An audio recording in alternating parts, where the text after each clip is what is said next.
Well, Ralf Trapp is an independent consultant in chemical and biological weapons disarmament and joins us now via Skype from Geneva. Welcome to the program. From the videos and testimonies that you've seen that are out there, does it look like people have had contact with sarin gas or some other illegal chemical there in Syria?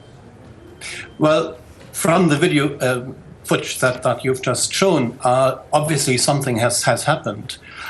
You can't necessarily use that as proof that it was a nerve gas, but it is possibly either a nerve gas or a chemical that has similar effects. So you cannot tell from the videos and from the testimonies that this is indeed sarin gas then? No, I think it's enough evidence to suggest that something must be investigated, that one should presume that something unusual has happened. At the same time, it's not, in my mind, the sort of footage you would get if there was a large-scale use of a chemical weapon. In any event, just from video images and photographs, it is very difficult to ascertain exactly what the cause of such an incident would have been. You've said that from a military perspective, it does not make sense to use chemical weapons on such a small scale, which is what it appears to be from these videos and testimonies, using chemical weapons bit by bit. Are you saying then that it does not look like Syria's military is using chemical weapons against its people?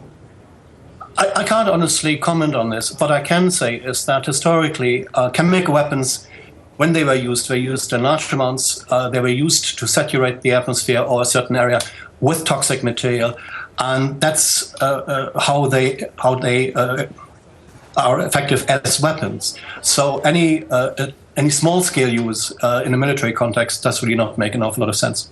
And do you believe that the opposition could be in possession of such chemicals, or could the chemicals have been accidentally spilt and gotten into these soil samples while being moved?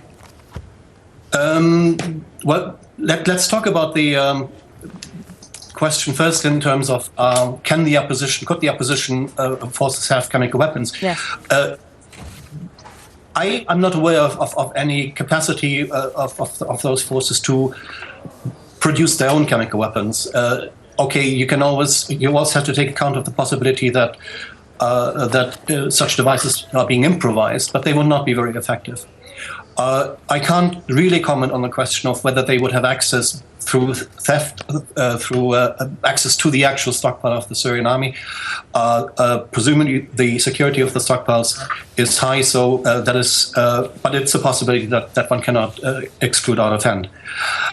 If you talk about other types of evidence like soil samples and so on, the question there really is you need a properly conducted investigation to be sure that you have a sample that is authentic, that links to the incident that you're investigating, and that is not being tampered with throughout the whole process until it's actually been analyzed. So that's, I think, two separate issues.